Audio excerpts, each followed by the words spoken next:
ማን እንደፈጠረን ለምን ዓላማ እንደተፈጠርንና ወደዚህ ምድር ለምን እንደመጣን ካላወቅን ከእንስሳ በምንድን ነው የምንሻለው? በምንስ እንለያለን? እኔ እናንተን የፈጠርኳችሁ ለቀልድና ለጨዋታ መሆኑን ትገምታላችሁ ወይ? ከሞትስ በኋላ ወደ እኔ የማትመለሱ መሆናችሁን ታስባላችሁ ወይ? ይላል። አላህ ለትልቅ ዓላማ እንጂ ያዘጋጀን ለቀልድ ለጨዋታ አይደለም። ሰው ሁነን የተፈጠርነው ፈጣሪ አምላካችንን አላህን በብቸኝነት እንድናመልከው እሱን ብቻ እንድንገዛው። በእኛ መፈጠር ላይ ፍጡራን ድርሻ የላቸው። መላእክት አልፈጠሩንም፣ ነቢያት አልፈጠሩንም፣ ደጋግ የአላህ ባሪያዎች አልፈጠሩንም። ስለዚህ በእኛ መፈጠር ላይ ድርሻ የሌላቸው አካላት በአምልኮም ላይ ድርሻ ሊኖራቸው ስለማይገባ ብቻውን የፈጠረንን ጌታ አላህን እናመልክ ዘንድ አላህ ወደዚህ ምድር ሰው አድርጎ አምጥቶናል፣ ፈጥሮናል። ምድራዊ ኑሮ በአጭር ነገር ይጠናቀቃል። አገኘንም አጣንም፣ ጤነኛም ሆን በሽተኛ፣ ሰላም ባለበት አካባቢ ኖርንም ወይም ረብሻ በበዛበት አንድ ቀን በሞት መገላገላችን አይቀር። ከአንድ አላህ በስተቀር በእውነት የሚመለክ አምላክ አለመኖሩን አውቆ በዚህ እምነቱ ጸንቶ የሞተ ሰው ደኸለል ጀና ጀነት ይገባል ሳይሆን ጀነት ገባል። በቃ ከመግባት ውጪ ምንም ቅሮት የለውም ማለት ነው።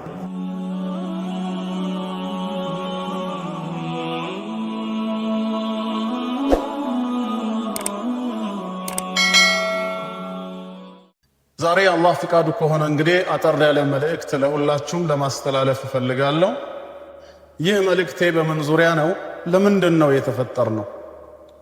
ወደዚህ ዓለም የመጣ ነው ለምን ዓላማ ነው በሚለው ዙሪያ ይሆናል። አላህ ያለ ዓላማ አልፈጠረንም። ለትልቅ ቁም ነገር ለትልቅ ዓላማ ነው እኛን ያዘጋጀን። በህይወት እንድንኖር እንድንበላና እንድንጠጣ ብቻም አልተፈጠርንም። አላህ በቃሉ እንደተናገረው በሱረቱል ሙእሚኑን ላይ አዑዙ ቢላሂ ሚነሽ ሸይጣኒር ረጂም አፈሐሲብቱም አነማ ኸለቅናኩም ዐበሳ ወአነኩም ኢለይና ላ ቱርጀዑን። እኔ እናንተን የፈጠርኳችሁ ለቀልድና ለጨዋታ መሆኑን ትገምታላችሁ ወይ? ከሞትስ በኋላ ወደ እኔ የማትመለሱ መሆናችሁን ታስባላችሁ ወይ? ይላል። አላህ ለትልቅ ዓላማ እንጂ ያዘጋጀን ለቀልድ ለጨዋታ አይደለም። ከሞት በኋላ ወደ እሱ ሊመልሰን ሊተሳሰበንና እያንዳንዳችን የሥራችንን ዋጋ ሊከፍለን እንጂ እንዲሁ ሞተን አፈር ሁነን በስብሰን እንደማንቀር አበክሮ እየነገረን። ስለ አላህ እንደዚህ በፍጹም ልናስብ አይገባም ነው የሚለው። ፈተዓላ አላሁል መሊኩል ሐቅ፣ እውነተኛ ንጉሥ የሆንኩት እኔ አላህ እናንተ ከምታስቡት ከምትገምቱት ነገር ከፍተኛ ጥራት ተገባኝ። ላ ኢላሃ ኢላሁ፣ ከሱ በስተቀርም በእውነት የሚመለክ ሌላ አምላክ የለም። ረቡል ዐርሺል ከሪም፣ የውቡና የሚያምረው የዐርሽ ጌታም ነው ይላል። በእነዚህ ሁለት አንቀጾች መሠረት አላህ ለትልቅ ዓላማ እንደፈጠረን ለትልቅ ቁም ነገር እንዳዘጋጀን እየነገረን፣ ለጫወታ ለቀልድ አልተፈጠርንም።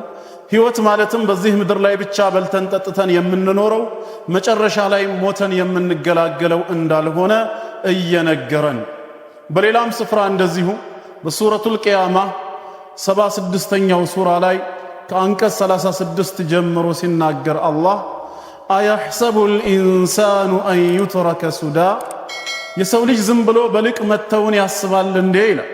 ምንም አይነት መለኮታዊ መመሪያ ሳይወርድለት ይህንን አድርግ ይህን ደግሞ አትቅረብ ተብሎ ሕግና ሥርዓት ሳይበጅለት በጌታው ሕግና ሥርዓት ሕይወቱን ሳይመራ ከሞት በኋላም ወደ ጌታው ተመልሶ አላህ ስላሳለፈው ምድራዊ ሕይወቱ ሳይተሳሰበው እንዲሁ በልቅ መተውን ያስባል ወይ? ከሞት በኋላ አልቀሰቀስም በጌታዬ ፊት አቁሞም የሚተሳሰበኝ የለም የሚል ከሆነ የትላንት ማንነቱን መመልከት ስላለበት አለም የኩኑ ኑጥፈተን ሚን መኒይ ዩምና፣ ትላንት ጌታው ሲፈጥረውና ሲያስገኘው በማህፀን ውስጥ የሚፈሰስ የሆነ የፍትወት ጠብታ መሆኑን ዘነጋ እንዴ ይላል። የፍትወት ጠብታ ነበር። ثم كان علقة፣ ከዛ በኋላ ነው ጌታው የረጋ ደም አድርጎ የፈጠረው። فخلق فسوى፣ ፍጥረቱንም ያስተካከለው ሰው አድርጎ የሚያዘጋጀው ይላል። فجعل منه الزوجين الذكر والأنثى، ከዚህ ስፐርም ሴል ከዚህ ፈሳሽ ውሃ ነው እንግዲህ ሁለት ጥንዶችን አላህ ወንድና ሴት አድርጎ መፍጠር የቻለ ይህንን ያደረገ ጌታ አለይሰ ዛሊከ ቢቃዲሪን ዐላ አን ዩሕይየል መውታ ሙታንን ከመቃብር ሕያው በማድረግ ዳግም በመቀስቀስ ላይ ቻይ አይደለም እንዴ ይላል። ካልነበርንበት ዓለም አላህ ፈጥሮ ካመጣን ከእናታችን ማህፀን እኛን ማስገኘት ከቻለ እንዴት ካለንበት መቃብር ሊቀሰቅሰን ይከብደዋል? ስለዚህ አይከብደውም፣ ይቀሰቅሰናል። ፊት ለፊቱ አቁሞም ይተሳሰበናል። መጀመሪያውም ሲፈጥረን ለትልቅ ዓላማ ነውና ይፈጠረን። ይሄ ዓላማ ምን እንደሆነ ሱረቱ ዛሪያት ምዕራፍ 51 ከቁጥር 55 እስከ 58 አላህ ነግሮናል። ወዘክር ፈኢነ ዚክራ ተንፈዑል ሙእሚኒን፣ አስታውስ፣ ያንተ ማስታወስ አማኞችን ይጠቅማል ይላል ጌታ አላህ። እኛ ሰዎች በባህሪያችን እንረሳለን፣ እንዘነጋለን፣ እንሳሳታለን። አስታዋሽ የገጠመን ጊዜ ግን አማኞች ከሆንን የረሳነውን ነገር እናስታውሳለን፣ በምክሩም እንገሰጻለን። ማስታወስ ለአማኞች ጠቃሚ ነውና ይላል። ከማስታወሻዎች ሁሉ በላጩ ትልቁ ደግሞ በፍጹም ልንረሳው የማይገባ ነገር ምንድነው?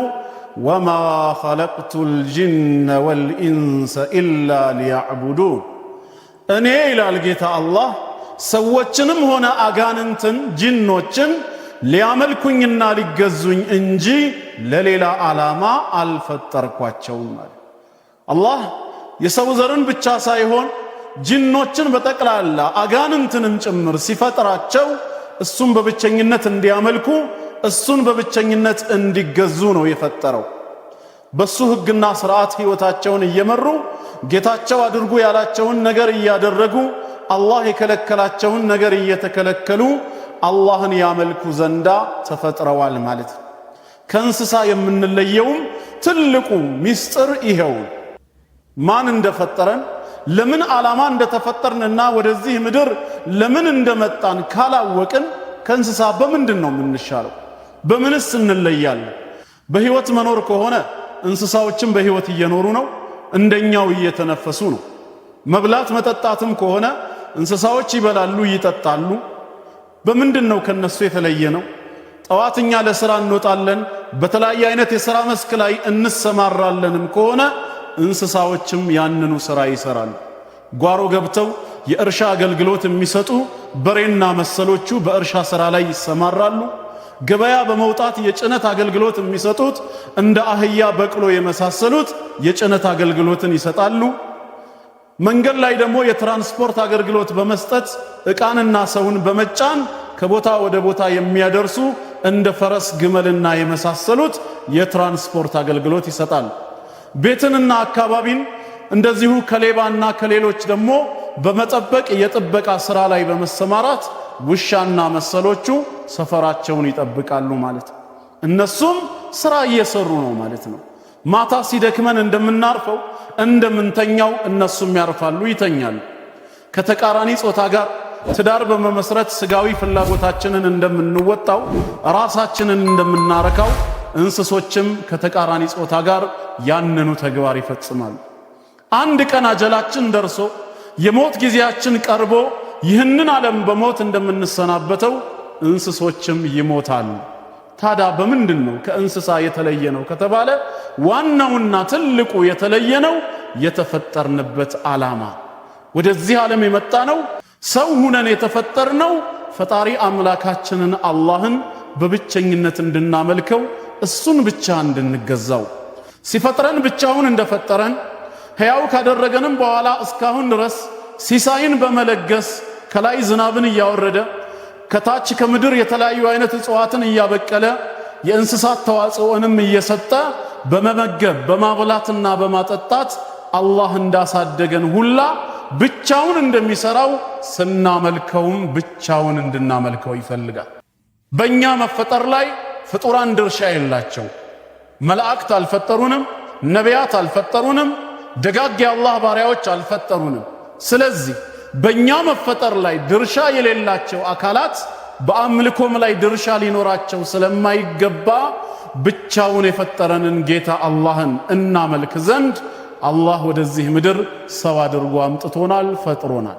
እኛም ይሄንን ልንዘነጋ አይገባም። ስለምንበላው ስለምንጠጣው ነገር ብዙም እንድንጨነቅ አያስፈልግ። ኃላፊነቱን የወሰደ ጌታ አለ።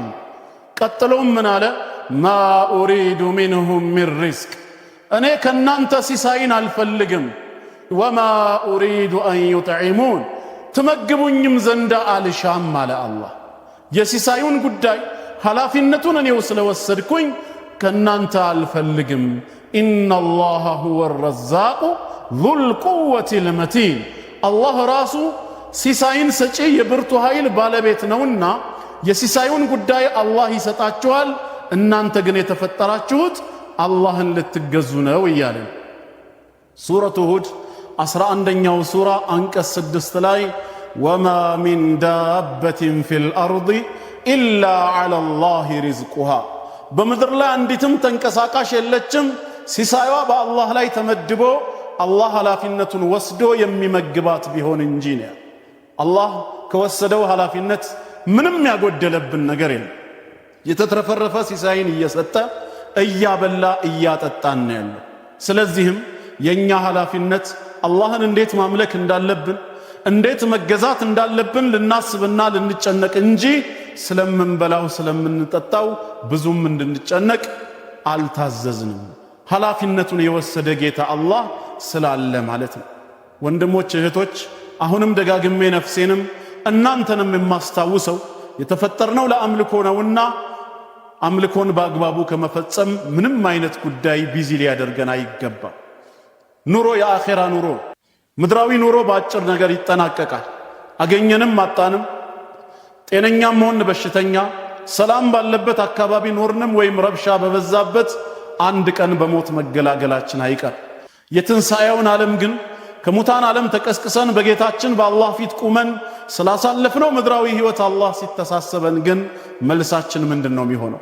ያን ቀን በምንድነው የምንገላገለው?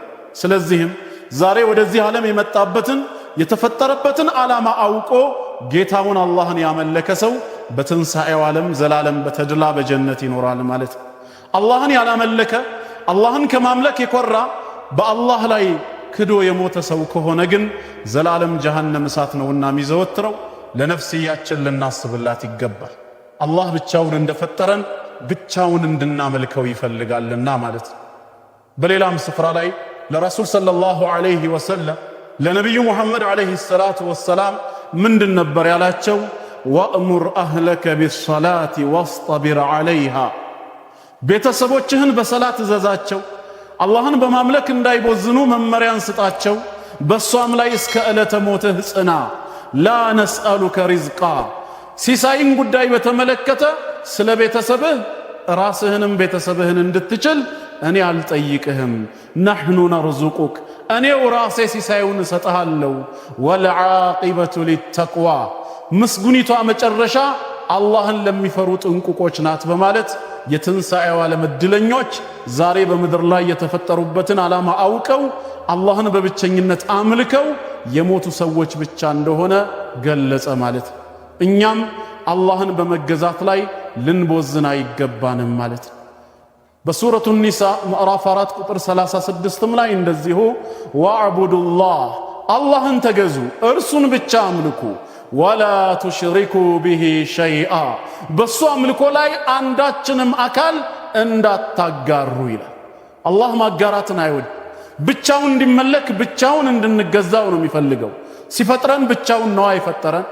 ያገዘው ያማከረው ሐሳብ የሰጠው ወይ አደምን ሲፈጥረው አፈርና ጭቃ ያቀበለው አልነበረ። በራሱ ኃይል በራሱ ችሎታ ከሆነ ብቻውን የፈጠረው የሲሳዩንም ጉዳይ ሙሉ ኃላፊነቱን ወስዶ ብቻውን የሚያበላን ብቻውን የሚያጠጣን ጌታ ከሆነ ስናመልከውም ብቻውን እንድናመልከው ይፈልጋል። በእኔ አምልኮ ላይ አንዳችንም አካል ከመላእክ ወገንም ይሁን ከነቢያት ከደጋጎችም ይሁን ከጻድቃን ከሰማዕታት ወገንም ይሁን ከሙታን ማናቸውንም በእኔ አምልኮ ላይ እንዳታጋሩብኝ ነው የሚለው አላህ። ማጋራትን በፍጹም አይወድም አላህ። ስለሆነም ነው በአላህ አምልኮ ላይ ሌላን አካል አጋርቶ ከዚህ ተግባሩ በተውበት በንስሐ ወደ አላህ ሳይመለስ የሞተን ባሪያ ኢነላሃ ላ የግፊሩ አን ዩሽረከ ቢህ፣ አላህ በእርሱ የማጋራትን ኃጢአት በፍጹም አይምርም በማለት የተናገረ። ስለዚህም ወደ አላህ ተመልሰን ሁላችንም በቀሪ ህይወታችንና እድሜያችን አላህን ብቻ ልንገዛ አላህን ብቻ ልናመልክ ይገባናልና ማለት ነው። ሱረቱል በቀራ ቁጥር 21 ላይ ጌታችን እንዳዘዘን ያ አዩሃ ናስ እናንተ ሰዎች ሆይ እዕቡዱ ረበኩም الذي خلقكم ያ እናንተን የፈጠራችሁ የሆነውን ጌታ አላህን ተገዙት አምልኩት። አላህ ማለት እናንተን ብቻ ሳይሆን ወለዚነ ሚን ቀብሊኩም እነዚያንም ከናንተ በፊት የነበሩትንም ቀደምት አያቶቻችሁን ቅማያቶቻችሁን እስከ አደም ድረስ ያሉትን ሁሉ የፈጠረ ጌታ ነው። ስለዚህ አላህ የሁሉ ፈጣሪ ነውና ይሄን ጌታ ተገዙት ይላል። አላህን መገዛት ቋሚ ስራችን መሆን አለበት ማለት ነው። የተፈጠርነው ለአምልኮ ነውና ሙዓዝ ኢብኑ ጀበል የሚባለው የነብዩ መሐመድ ሰለላሁ ዐለይሂ ወሰለም ሰሃባ ወይም ሐዋርያ ምን ይላል ሲናገር ኩንቱ ሪድፈ ረሱልላህ ሰለላሁ ዐለይሂ ወሰለም ዐላ ሒማሪ አንድ ቀን ከአንድ አህያ ኋላ ከመልእክተኛው ኋላ ሆኜ ተፈናጥጬ ሳለ فقال لي يا معاذ أنت معاذ ወይ በማለት ጠሩኝ ይላል። قلت لبيك يا رسول الله አቤት አንቱ የአላህ መልእክተኛ ሆይ ስላቸው قال أتدري ما حق الله على العباد وما حق العباد على الله عز وجل الله በባሮቹ ላይ ያለው መብቱ ምን እንደሆነ ባሮችም በአላህ ላይ የሚኖራቸው መብት ምን እንደሆነ ታውቃለህን ሲሉኝ قلت الله ورسوله أعلم አላህና መልእክተኛው የበለጠ ያውቃሉ እኔ አላውቅም ስላቸው قال حق الله على عباده أن يعبدوه ولا يشركوا به شيئا الله በባሮቹ ላይ ያለው መብቱ ምንድነው እሱን በብቸኝነት እንዲያመልኩት በብቸኝነት እንዲገዙት ነው። ሲያመልኩትና ሲገዙት በሱ አምልኮ ላይ አንዳችም ነገር እንዳያጋሩበት። ይህንን ካደረጉ وحق العباد على الله عز وجل ألا يعذب من لا يشرك به شيئا በአላህ አምልኮ ላይ አንዳችም ሳያጋራ አላህን ብቻ እንዳመለከ አላህን ብቻ እንደተገዛ የሞተውን ባሪያውን በጀሃነም እሳት ላይ ቀጣው ነው ጀነትን ሊሰጠው ነው በማለት ነገሩት ማለት ነው። እኛም ዛሬ የመጨረሻ ግብና ዓላማችን በመጪው ዓለም የአላህን ጀነት በማግኘት ከጀሃነም እሳት መዳን ከሆነ ብቸኛው የመዳኛ መንገድ አላህን በብቸኝነት ማምለክ። ይሄ ነው የተፈጠርንበት ዓላማ። ከሰዎች መካከል አላህ ሰዎችን መርጦ የመረጣቸውን ሰዎች የነብይነትና የመልእክተኝነት ማዕረግ ሰጥቶ ወደ ህዝቦቻቸው ነብይና መልእክተኛ አድርጎ ሲልካቸው የመጀመሪያ ጥሪና ስብከታቸው አላህን በብቸኝነት ተገዙ ከሱ ውጭ ሌላ የለም የሚል ቁርአን በሱረቱል አንቢያ ምዕራፍ 21 አንቀጽ 25 ላይ ነቢያት በጠቅላላ ለዚህ ዓላማ እንደተላኩ ሲናገር ጌታ አላህ ምን ይላል? ወማ አርሰልና ሚን ቀብሊከ ሚን ረሱል ካንተ በፊት ከመልእክተኛ አንድንም አላኩም ይላል አላህ ኢላ ኑሒ ኢለይ ወደዚህ መልእክተኛ ራእይን ባወርድለት እንጂ እንዲሁ ያለ በባዶ ራእይ የተላከ የለም። ያም የሚወርድለት ራእይ ምን የሚል ነበር?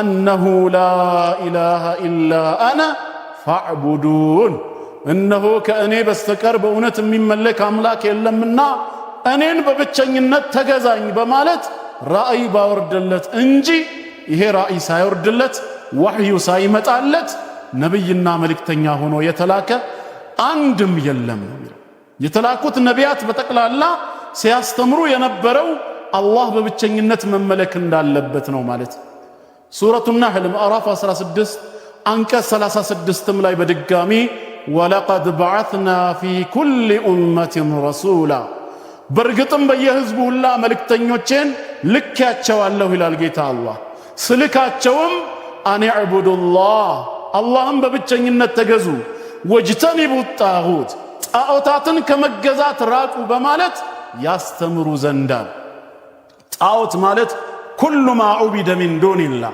كالله وجه يتملك كالله وجه أملكه يقربلت كل مالته لملك የሚገባው አንድ አላህ ብቻ ነው በማለት ነቢያት ሁሉ አስተምረዋል።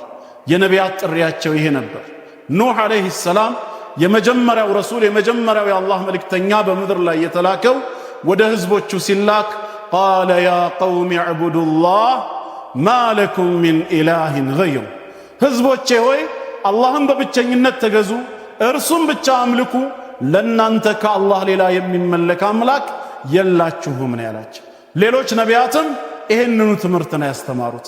ነብዩ መሐመድም ሰለላሁ ዐለይሂ ወሰለም የአላህ ውዳሴ ሰላሙን በረከቱን በሳቸው ላይ ይሁን ዚል መጃዝ በተባለው ሱቅ ላይ ሲያልፉ የመጀመሪያ ጥሪያቸው በመካ ከተማ ምንድን ነበር ያሉት? አዩሃ ናስ ቁሉ ላ ኢላሃ ኢላላህ ተፍለሑን ያሉት። እናንተ ሰዎች ሆይ ላ ኢላሃ ኢላላህ በሉ፣ ከአላህ በስተቀር በእውነት የሚመለክ አምላክ የለም ብላችሁ የምስክርነትን ቃል ስጡ፣ ተፍለሑ ትድናላችሁና። የምንድነው የፈጠረን አምላካችንን አላህን በማምለክ ብቻ። አላህን ስናመልክ በትእዛዙ ስናድር አላህ በእዝነቱ በቸርነቱ ጀነትን ይሰጠናል፣ ከጀሃነም እሳትም ይጠብቀናል። ወደዚህ ዓለም የመጣ ነው ይህን አምልኮ ለመተግበር እንደሆነ አሁንም ለአፍታ ያክል በፍጹም ልንረሳ ልንዘነጋ አይገባንም። የአምልኮ ባለ ዕዳ ነን፣ አላህ ባለ መብት ነው።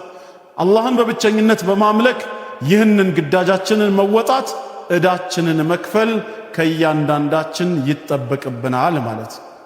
ከአላህ በስተቀር በእውነት የሚመለክ አምላክ አለመኖሩን አውቆ አላህን ብቻ እያመለከ የሞተ ሰው በኢማሙ ሙስሊም ሰሒህ ዘገባ ላይ እንደተገለጸው አነስ ብን ማሊክ ረዲየላሁ ዐንሁ እንደነገረን ረሱል ሰለላሁ ዐለይሂ ወሰለም የአላህ መልእክተኛ ምን አሉ? መን ማተ ወሁወ ያዕለሙ አን ላ ኢላሃ ኢላላህ፣ ከአንድ አላህ በስተቀር በእውነት የሚመለክ አምላክ አለመኖሩን አውቆ በዚህ እምነቱ ጸንቶ የሞተ ሰው ደኸለል ጀና፣ ጀነት ይገባል ሳይሆን ጀነት ገባሉ። በቃ ከመግባት ውጪ ምንም ቅሮት የለውም ማለት ነው። ስለዚህ ሁላችንም ወደ ፈጠረን ወደ አምላካችን ወደ አላህ መንገድ እንመለስ። አላህን ስናመልክ የመጣብንን በሽታ ይነሳልናል። አላህ ወደ ራሱ እንዲመልሰን የተፈጠርንበትን ዓላማ እንዳንዘነጋ ማስታወሻ እንዲሆንም ዘንድ ተልኮ ሊሆን ይችላል። ስለዚህም የጌታችንን የአላህን ትእዛዝ ችላ ልንል አይገባንም። ዋናው ትኩረታችን መሆን ያለበት አላህን እንዴት ማምለክ እንዳለብን የነቢዩ ሙሐመድን ሰለላሁ ዐለይሂ ወሰለም መንገድ እንዴት ተከትለን ዘላለማዊ ስኬትን እንደምንጎናጸፍ ብቻ ሊሆን ይገባል። ሲሳይን አላህ በጻፈልን መልኩ መምጣቱ አይቀር። የምንበላውም የምንጠጣውም ድሮም የተጻፈ ነው ማለት ነው። ነገር ግን ሲሳያችን በረካ እንዲኖረው እድሜያችንም ደስተኛ እንዲሆን በመጨረሻው ዓለምም ስኬታማ እንድንሆን በላ ኢላሃ ኢላላህ እምነት ላይ ግን ቀጥ ልንል ይገባል፣ ልንስተካከል ይገባል።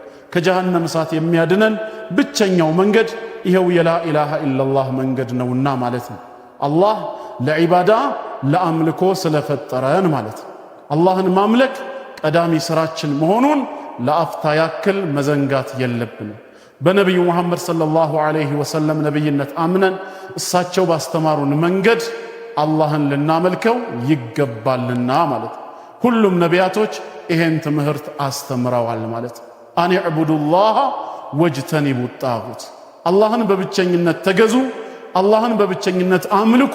ከሱ ውጭ ያለ አምልኮ በጠቅላላ ጣዖት ይባላልና ከአላህ ውጭ ባሉ አምልኮቶች ሁሉ ራሳችሁን አግሉ፣ በጣዖታትም ካዱ ተብለን ስለታዘዝን ማለት ነው። ለዚህ ዓላማ ነው የተፈጠርነው። የነቢዩ ሙሐመድ ሰለላሁ ዐለይሂ ወሰለም ስደተኞች ወደ ሀበሻ ምድር በመጡ ጊዜ በወቅቱ በነበረው በሀበሻ ንጉሥ አስሐመቱ ነጃሺ ረዲየላሁ ዐንሁ ጥያቄ ቀርቦላቸው ነበር። ይሄ መልእክተኛ ምን እንደሚያስተምራቸው በተጠየቁ ሰዓት እነሱም የመለሱት መልስ በጃዕፈር ኢብን አቢ ጣሊብ ረዲየላሁ ዐንሁ አማካኝነት ምን ብሎ ነበር የነገራቸው?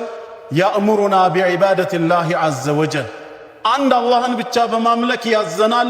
ወየንሃና አን ኑሽሪከ ቢሂ ሸይአ፣ በሱ ላይ አንዳችንም አካል እንዳናጋራበት ይከለክለናል። ይሄ መልእክተኛ ከአላህ ውጭ ያለ አካል አምልኮ በፍጹም ሊቀርብለት አይገባም በማለት የጣዖት አምልኮን ያወግዝ ነበር። አላህን በብቸኝነት እንድናመልክ ያዘን ነበር በማለት የመጀመሪያ ጥሪያቸው ይሄ መሆኑን ነበር የተናገረው ማለት ነው።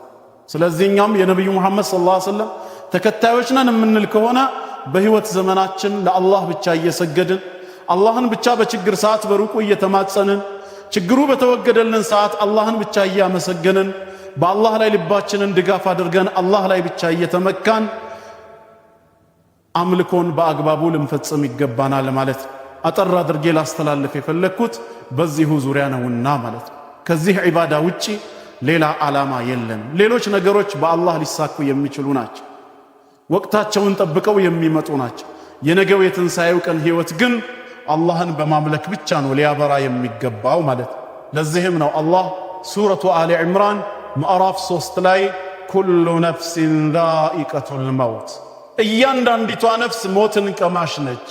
ወኢነማ ትወፈውነ ኡጁረኩም የውመል ቂያማ፣ ሁላችሁም ምንዳዎቻችሁ የሥራችሁ ዋጋ ተሞልቶ የሚሰጣችሁ በትንሣኤ ቀን ነው።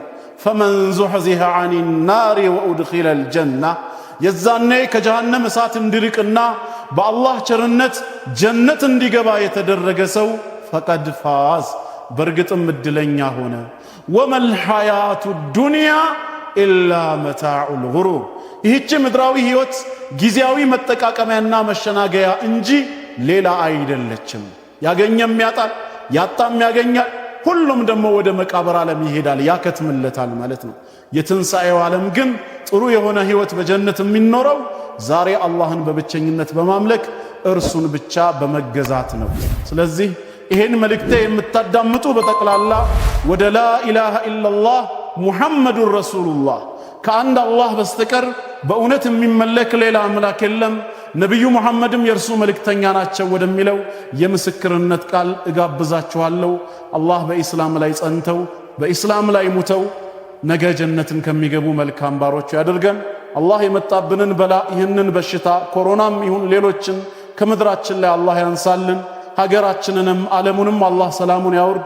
የተዘጉ የአምልኮ ቦታችንም እንደዚሁ በፍጥነት የሚከፈቱ፣ ረመዳናችንንም በአግባቡ እንድንጾም አላህ እገዛው አይለየን። ከድህነት በዘር ጉዳይ እርስ በርስ ከመናከስ፣ በሃይማኖት ጉዳይ ጦር ከመማዘዝ፣ በሌሎችም ጉዳዮች ችግር ከመፍጠር አላህ ይጠብቀን። ለምድራችን ሰላም እንድናመጣ፣ ለምድራችን አርአያ እንድንሆን፣ የሰላም አርአያ እንድንሆን አላህ እገዛው አይለየን። አላህ በሽታውን በድጋሚ ያንሳልን። ወሰላሙ ዐለይኩም ወረሕመቱላሂ ወበረካቱሁ።